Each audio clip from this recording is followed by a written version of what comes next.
Well, welcome once again to Raising the Consciousness of Humanity. Today, I'm excited. I have Ruben Ottenwalder that is on the podcast with me today. Everybody say hello to Ruben.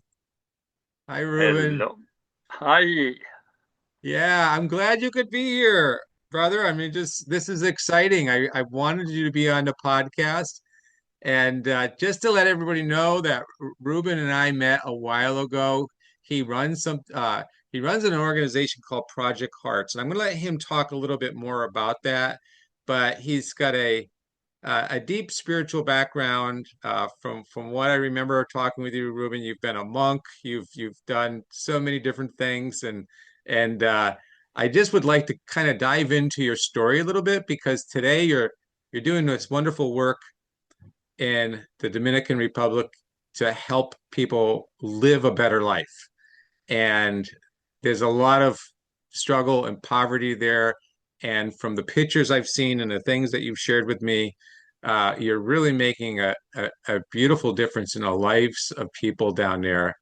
And yeah, and so what I'd like to do is just kind of get to know your story so the audience can hear what is it that called you to do this program called Project Hearts in the Dominican Republic.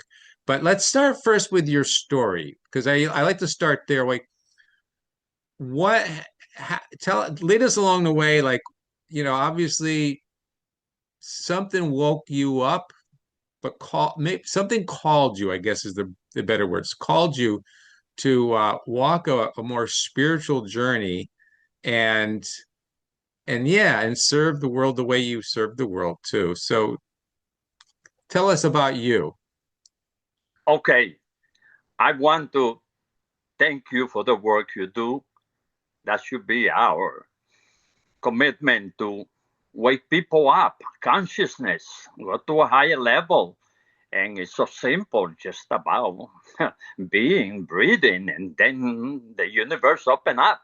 So thank you for inviting me to this program, which is helping so many people. You're I was welcome. born I was born in 1952 from a very poor couple. Within 3 months, my mother didn't have breast milk, so she gave me rice water, but it had no value for health reasons. So uh, I became totally limp, lost the power in my neck to hold my head. They didn't have the 25 cents to take me to the doctor. My grandmother came and took us, but in the way there, I died. Hmm. This 3 month little old baby stopped breathing. My father, since I was the firstborn, he shook me and I took a breath. Hmm. And the 14th of this month, I've been living 74 years. When the doctor told my mother that all I needed was food, and she said she didn't have the 4 penny to buy me any milk, he said he should die tomorrow. But my grandmother brought a donkey in the evening, and they gave me donkey milk. So a lot of my friends call me Donkey. And whenever and whenever I see my limitation, vulnerability, poverty, limitation of human, I say I have a good excuse. I'm a donkey. Yeah.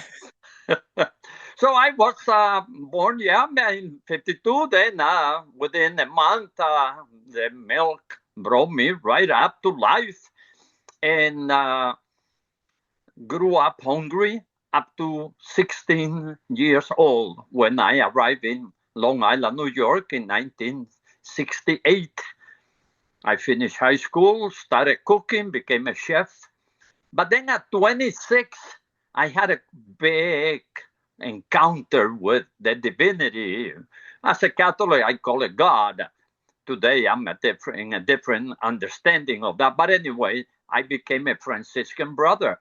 And we went all over the place, especially in the Bay Area in California, working with homeless people and providing for street kids in Vietnam and the people from Cuba that came, Vietnam veterans that were living on the street, all that stuff. We were involved. After 7 years, I left and I became a monk, a Cistercian monk in the Catholic Church. They sent us to different places, but the last 5 years were lived in Worcester, Massachusetts. Mhm. After 10 years of a life of silence and prayer, I was moved to go back to Dominican Republic as a missionary. And there I started feeding the hungry children, just cooking something for them, helping people repair or build new home for them. And all that went on until 20, in the year 2000. I Mhm. got very sick with liquid around my heart, pericarditis, and I was close to death again. But I survived it. And then the doctor told me, you take care of everybody. Nobody's taking care of you. Mhm. So go back to the United States or get married. So I decided to get married. And I adopted 4 boys, and we made 2 little girls. And 7 years ago, we decided to move to the United States so my girls can be better educated and learn English. And all that has been accomplished. They both 22, 23, each bought their house. They have good job and they doing very well. In 2011, I started a nonprofit organization in Dominican Republic called Project Heart. This is the work of the heart, trying to Mhm. bring the mind more to the heart so we can listen better to what the universe is telling us. Uh, we did a lot of work as an organization. The main thing we do is empower poor women in the mountains through education. Mhm. Before, we were doing a lot of things with poor people, especially elderly, handicapped, which we still do. But we realized education is what the poor people need. Mhm. We all need education, but especially the poor. So once these women have the knowledge that we give them within 6 months, their heads go up. They lose their tongue. They are able to talk. They are dealing with a computer, reading books, writing reports. It's amazing that life changing these 110 women have. And in their community, the commitment they have to make to us is teach to your community what we told you. Mhm. And they become a focus center for people with all kinds of difficulties because they learn how to do the cooking better, how to use water, how to wash their hands, all those basic little things, how to take blood pressure, check your diabetes, and all kinds of first aid. They are amazing. They Mhm. are mothers for their community. And the young girls are looking at them and listening to them. And the young girls are looking to this woman with a computer. Wait a minute, I want to be that too. So we tell the girls, if you finish high school and you don't have children, we help you to go to the university and you can be a new person if Mhm. you are educated. You won't repeat the poverty of your mother and your grandmother and your grandparents. You have infinite possibilities, Yeah. but your grandiosity has been taken away by limitation, ignorance, poverty. So they listen to this. So a lot of young girls are holding on before getting involved with sex and relationships, to do all that stuff. The second program we do is a youth program, which is a continuation of teaching young people how to live a better life, how to Mhm. understand that having sex before you are prepared with at least a room to have a wife and children, you shouldn't get involved with that. And the girl, what can he provide for you? You have to Mhm. ask the question. what education you have, where you work, what is your dream. Don't just fall in love blindly and then end up in the same ditch that a lot of young girls fall. 2, 3 children and no husband because they're young. They don't understand how to work with relationships. So we teach them all that.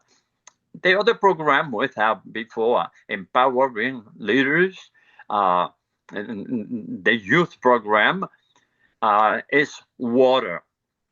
In our community, we lack water. Hmm. The water comes like once a month, maybe for 4 hours. That's running water. So that's a problem. So I decided at the beginning of Project Heart to do some wells.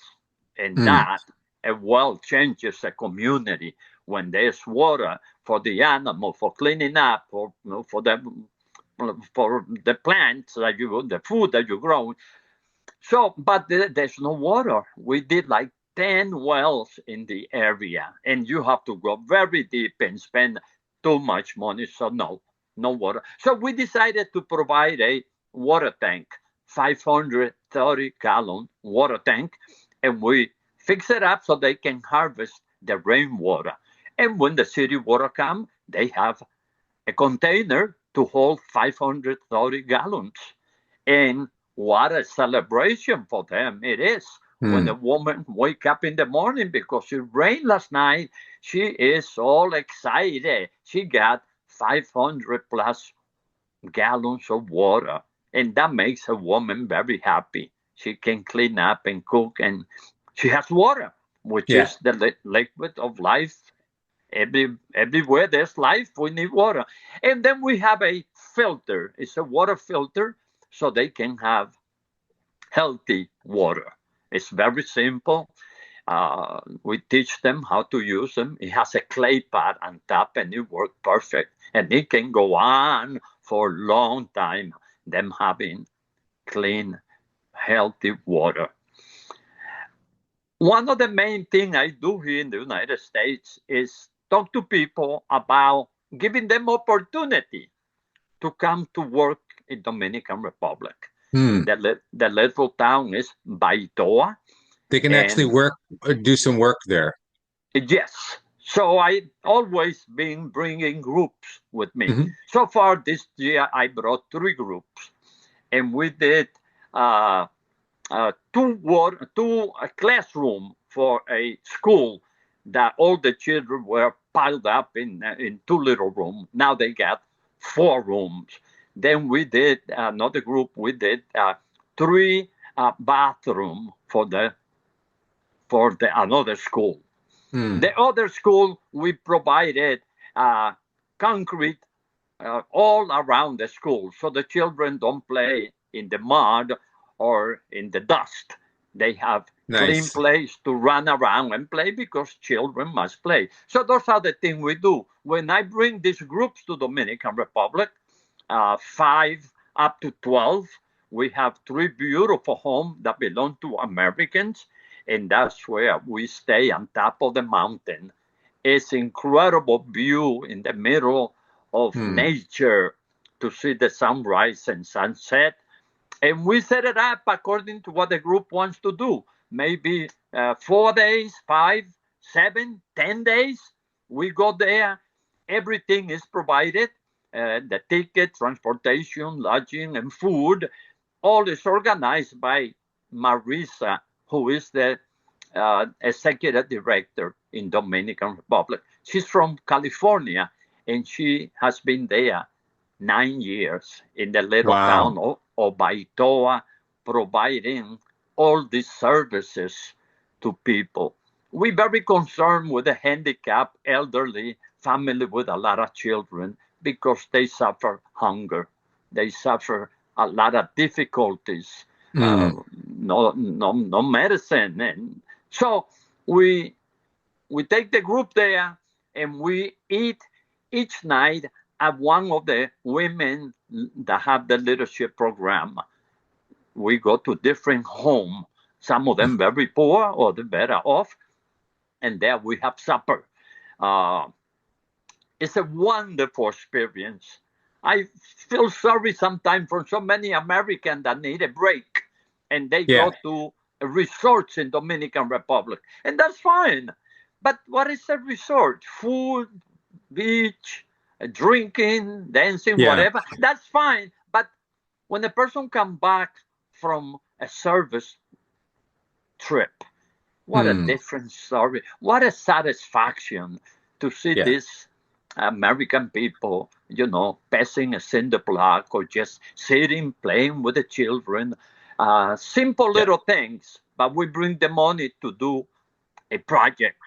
And it's so exciting riding in the back of the pickup and just enjoying the mountains. Well, I thank you for saying that because honestly, that's part of what I would say is a huge part of our spiritual awakening or service or awakening our own heart.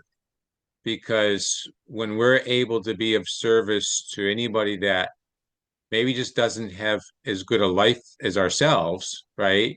That Yes, we feel that connection yes, and we feel good. There's something that shifts inside of us. So I yes, I feel for what you're doing and being able to do two things, help somebody visit a place and that they'd maybe never been to before, but deeper than that, the connection of being of service and making a difference. I think that's a yes, beautiful thing. yes. I want to go back to asking the question, do you feel because of the difficulty and the challenges that you yourself had early in life, did this create the motivation or the compassion within you to help others? Is that where that kind of came from? Definitely, for sure. When we go through an experience of suffering or pain, whatever it is, that becomes the place where we jump to serve. I build the team, we build Yeah. about 40 homes. And going inside a home to bring a poor family, a brand new home, was $7,000. And having that woman feeling the floor, which is concrete. Mm, The roof is a tin roof and all cinder block, a secure place. They are mm. still in poverty, but now they are empowered. They feel secure. They Yeah. feel dignity. So, breathing a deep, conscious breath and serving somebody in need, those are the satisfaction Mm. that we get when we serve, when we become conscious with ourselves. I teach this thing of sacred pause. Stop during the day, check with yourself. Where are you? What are you feeling? Stop the crazy head thinking thousands of thoughts. Stop, take a breath, Mm. and connect with your inner self. So I have many different like epiphany, aha moment, those moments that you kind of touch something of the divine, the universe. My last one, when I hit 70, I was a monk, a Catholic man for 70 years. But I read a line that turned everything upside down, and Mm. that was, there is no death. Mm. A human being carries the light inside. Jesus says, you are the light of the world. That light is, we don't know exactly, but the essence, and we feel it sometimes when we sit in meditation, when we serve, when we take a deep breath, when we have a real hug with a friend, we feel that bliss. That bliss is never far from us if we stop and take a deep conscious breath. The bliss is right there. I know it. So, the last epiphany was, there is no death. And all Mm. of a sudden, I knew it deep in my bone that I won't die.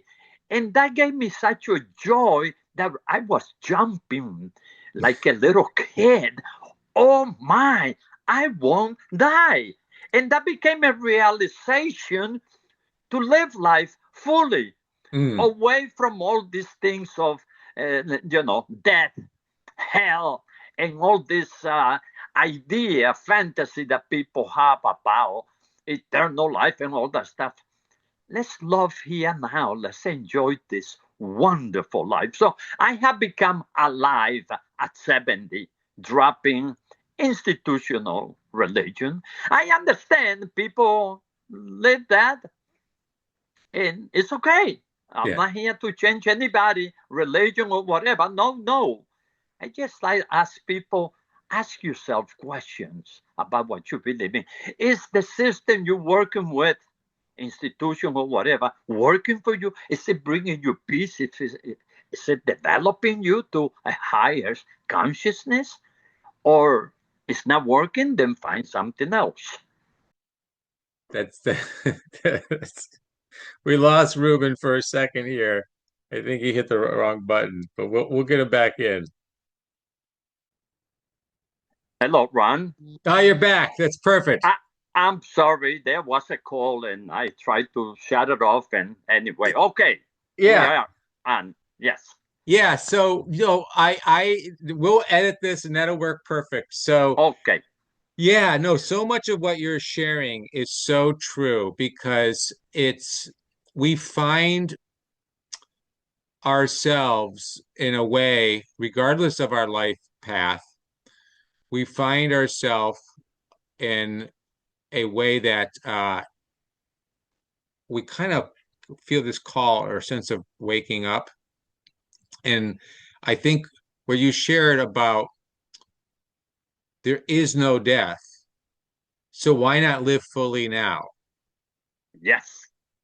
And even though so many times we're conditioned around fear, fear of dying, fear of being able to live our full authentic self, uh, we're structured and we're restricted.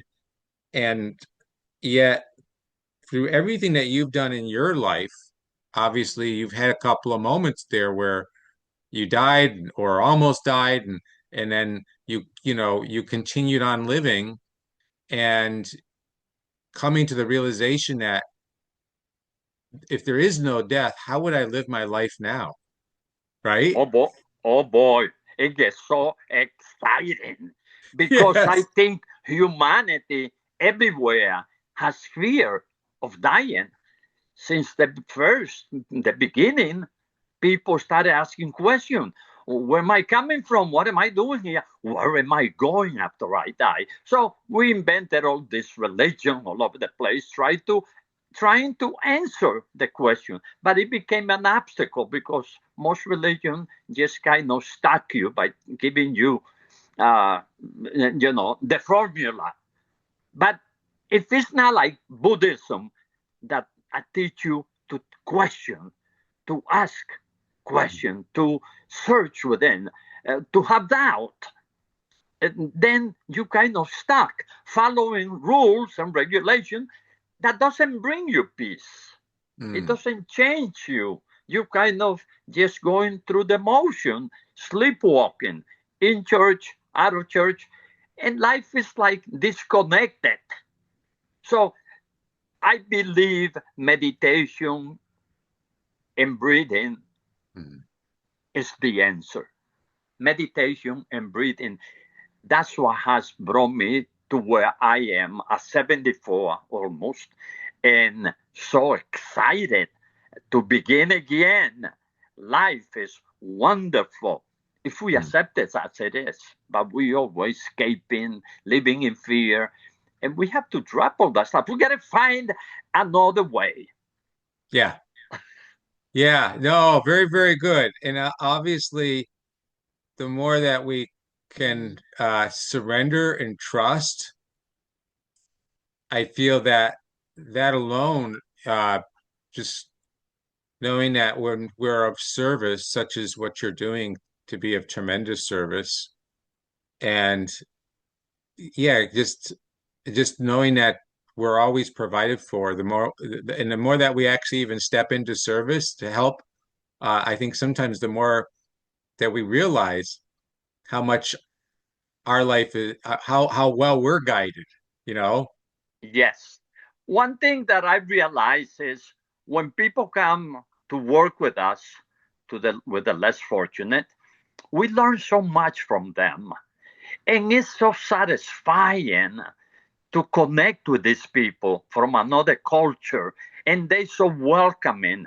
The environment where we work is where I lived for 25 years serving. And people love to see American. They welcome them. Mm, It's in the mountains, so you have a lot of violence in the cities, but where we work, it's so peaceful. And you can walk around and just enjoy. And people welcome you in their home.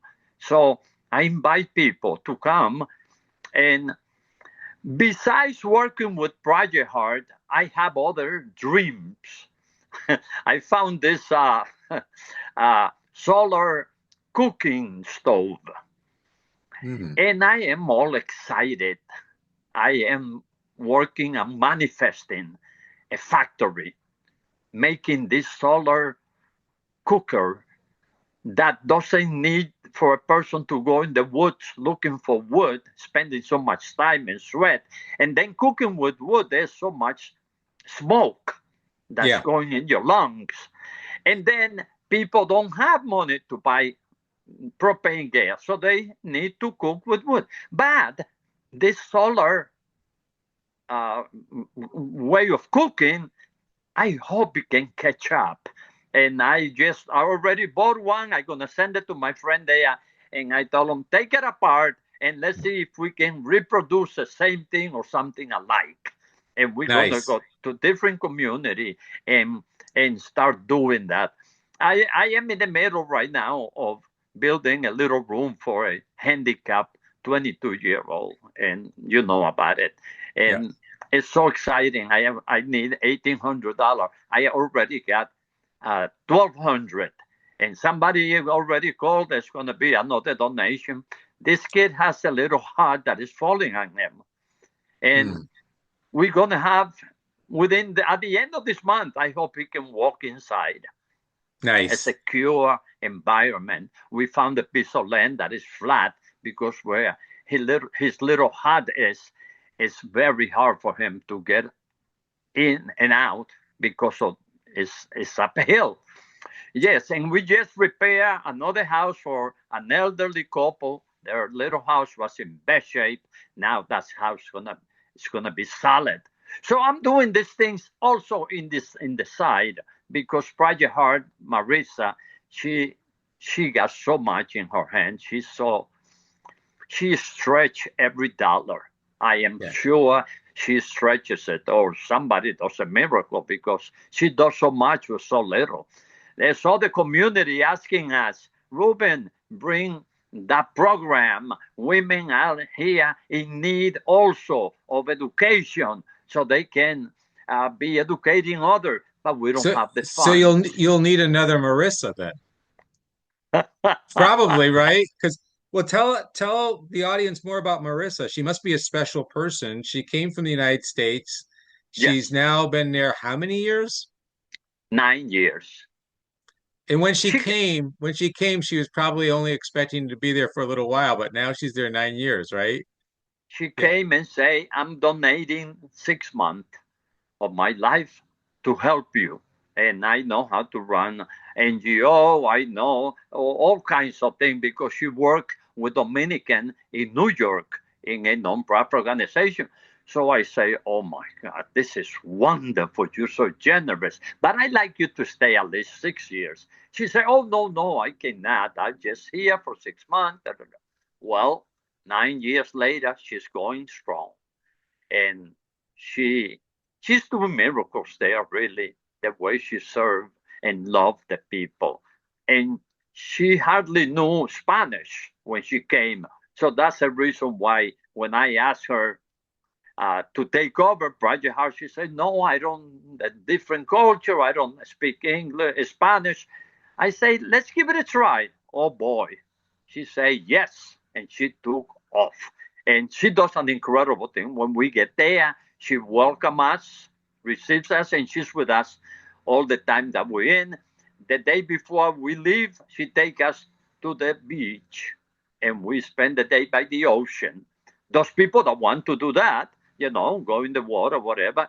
And 2 days before we leave, we go and provide food for elderly people that are alone, and we go there and sing Nice. with them, bring them food, and give them a little pep talk about life, about Mm, the greatness that they come at the end of time, and they are still alive, and they are teachers. They have wisdom. So I encourage them to teach the young people. So those team, that's one of my passions, to bring people there. And when Americans come back to the United States, they realize how much we have here. Hot mm, water, all the water you want. You can eat and drink whatever you choose. mm. We become more alert, more awake, and Yeah. start to be more grateful because we have so much here in this country. America really is blessed Mm, with abundance. yeah. Well, tell us a little bit more about, so with the program to help with the women with their education. Yes. So the first question would be, you made a decision to educate the women, which I think makes the most sense because they're the natural caregivers. And who created the curriculum? Is it something that you came up with, Marissa came up with? Is it what type of curriculum do you teach them? I mean, obviously, you know, confidence is probably a huge thing, but what are Yes. some of the things that you teach them?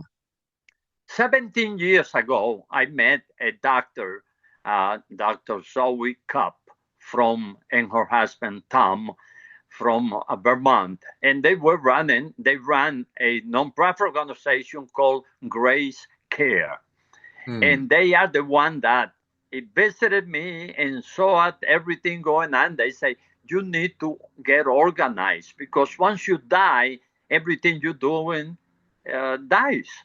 Hmm. But if you have an organization, you have people running it, it could go on for years, even after you're not here on Earth. And they got me all excited, and we started. And she is the one that say we need to start a program for women. That's very important to educate mothers because they are the one at home with the children. So we started. She sent me a student uh, to help organize that, and we found the first woman, Juana, and Juana became so excited. She said, I always wanted to be educated, but I got married, I got a bunch of children, poverty, couldn't do it. Now it's time. So she came in, we got a couple other women, and started the program. We've been refining and working at it. So uh, Juana today is the main teacher. Oh, One, nice. one of them is teaching them because that's the idea. Sometimes we come from the United States like a truck driver. We're going to do this, we're going to do that. No, we have to support the people in the field doing Yeah. the work because the way she can teach the women, nobody else from outside can do it. She has their mentality. She's poor like them. She knows them. She's one of them. So she's doing an incredible work with this 110 women that we already educated.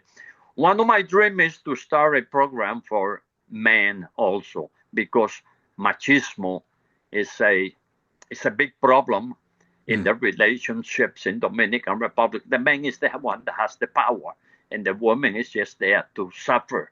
And a lot of time the guys, machismo is, drinking and going out there having fun while the family is hungry. Many times don't have basic needs. So I hope to start educating men. But it's amazing the change of this home when the woman is educated. The men start looking at her differently because she's changed.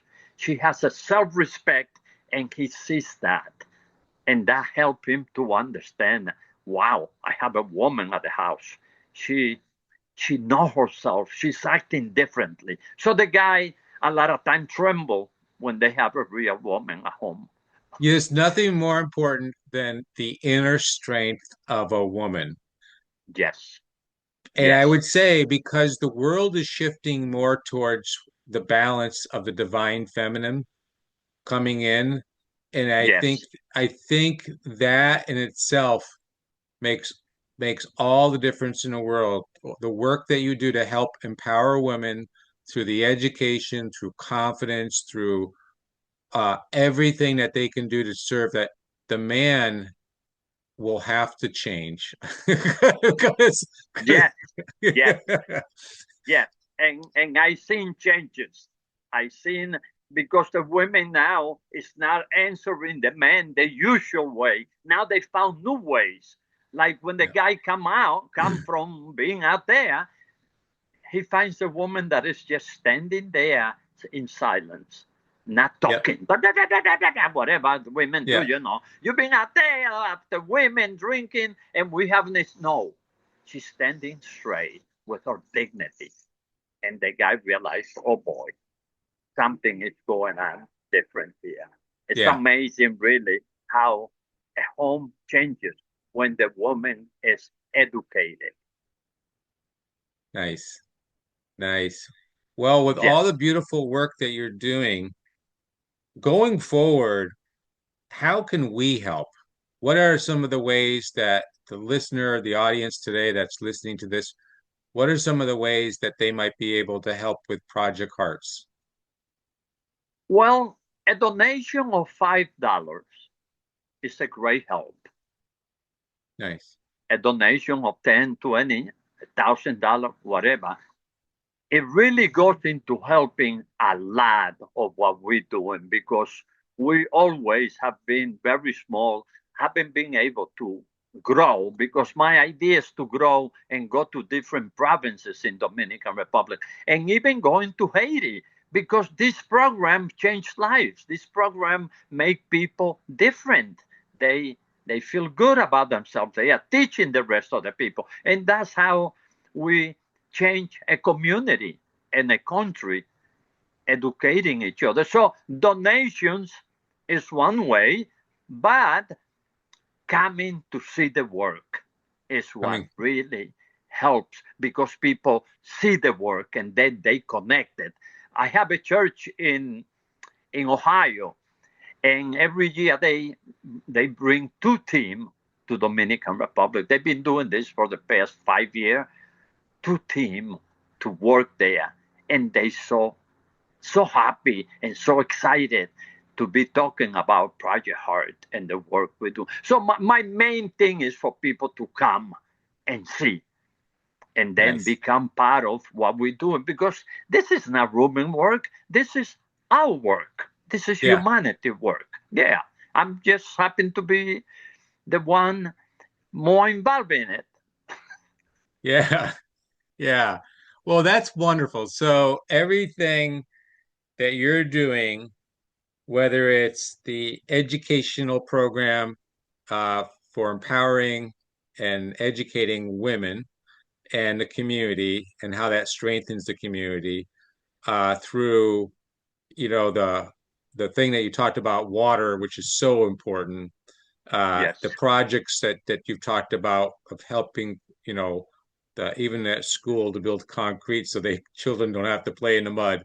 The elderly being able to spend time with them and being able to feed and even just the presence to be with the elderly because I'm sure that's a community that struggles too. And then Yes. and your future thoughts about maybe having some sort of innovation around solar cooking would be beautiful too. Yes. Yeah. So where would somebody wants to donate? What is your website again? Well, I'm gonna. Can you put it to?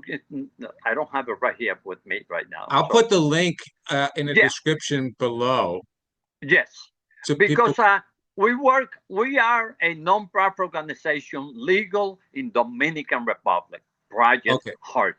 But in the United States, we work with Dr. Zoe Cup that has Grace Care, and people donate through Grace Care, and that way, Grace Care Bank send the money to our bank in Dominican Republic, and there okay, we have couple of people looking because we have to be very careful with the money. A lot of yep, time, money get confused and in the wrong hands. So we have like three people there: the accountant, Marisa, and the board director. These three people make sure every penny that comes is used correctly. So we work here with Grayscale. Anybody that wants to donate, like for the solar panel, see, these are things that I do privately in the side besides Grayscale.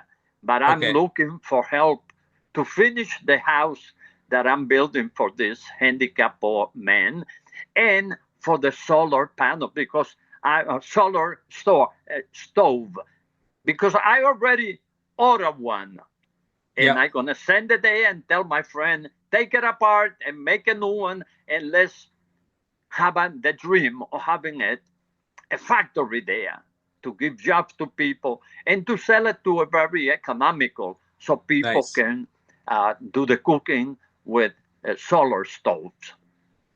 Perfect. Okay. So once again, anybody listening to this now that wants to be able to donate through, they can donate, and I'll provide the link below. It's through Grace Care, and I imagine there's probably something on the website that tells them it's Yeah. for Project Hearts. So Yes. that, and then of course it goes to all those programs that you talked about, and then on the side, like you said, you're also doing. I know you shared with that handicap that young man who's handicapped, and you said it was I think around $1,800. So far we've raised $1,200. So Yes. we're needing still $600 to be able to build him a little home that he can Yes. have for himself. And yeah, so I really think this is wonderful. I'm glad you came on. I want to make sure that people do have those links below this video on YouTube, and they can actually connect. And if they want to reach out to you personally, Yes. is it do you have either a phone number or an email that I can also put? Yes, I have both of them. And people can call me. I love to get together with people to talk about all this. I'm available to go to groups, churches, anywhere people get together and they interested in going deeper. And I'm willing to go anywhere to talk about my passion, which is Yes, breathing consciously deep and serving others. That's what we breathe for, to serve, to that's what love. we breathe for, to serve. I love it. That's the main reason. Right? Yes. It makes If life you so simple. if you're not doing that, no wonder you don't sleep well. No wonder you got depression and all those kind of diseases because you're living a selfish life. When you breathe and serve, you start becoming a new human being. That's what Yeah. we're here for. That's why we breathe, to reach out to those that are in different suffering, different situations. The elderly in this country are going through very hard time in loneliness. We need to Mm. reach out, hold their hands, You're right and about learn that. from them, and learn from them, because the elderly have a lot of wisdom. They went through life. You're right about that, Ruben. Here in the Yeah. United States, we are one of the most highly educated, most well off, most prosperous, but a lot of people are lonely. And when Yes. you go to, like, I went to India not long ago, and of course, I'm sure Yes. Dominican Republic, and people are community focused there. They're together. They sit on the ground. They sing together. They pray together. They Yes. they have dinner and gatherings, and it's so different. It's so, you know, I would say you you connect with people. And here you can Yeah. have you could be living in the most beautiful condo looking out over the water, but you're disconnected and you're alone, and it's, yeah, such a When when difference. when when we are satiated, when we have choose what to eat and drink and have cars and all that stuff, there's an emptiness inside because we didn't come for that. Mm. We are more. That's why Buddha found the secret: detachment. You Detachment. detach, and as much as you are detached, then that much you feel the joy within, because we were not created for things. Our essence is eternal, so we are looking for eternity Mm. here now. So entering the moment is to enter the eternal, but that takes little doing, more than a week of meditation. Yeah, yeah, that's beautifully said. I really appreciate your time today, Ruben. I want to thank you very much for your friendship with me, coming to my hermitage, which I make available to people. I have a little 7 by 9 in the middle of the woods of Bradenton. It's surrounded by Mother Nature, and people that want to come and spend a couple of hours overnight, I have air conditioned there. It's available, and all you have to do is make a little donation, even $1 for a night there. It's a little That cheaper was than the hotel, right? It was wonderful. I felt so connected to nature there. It was like, Yes. yeah, I it's a spend beautiful little days place. there and nights totally alone. Shut the phone off and just be. Just be. Yeah. Yes. So people that might want to do that, connect with me and we set it up. Perfect. I will definitely put all the links. I'll put Yes. your phone number, I'll put your email. And so Yes. anybody listening to this, please reach out to Ruben. If your heart is saying yes to wanting to serve, to wanting to help, to wanting to make a difference in the Dominican Republic, and or just connect to Ruben, I think you'll Yes. find a conversation with Ruben will touch your heart.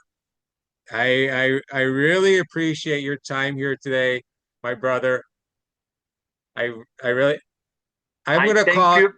I'm gonna Yes. call you the sacred wise donkey.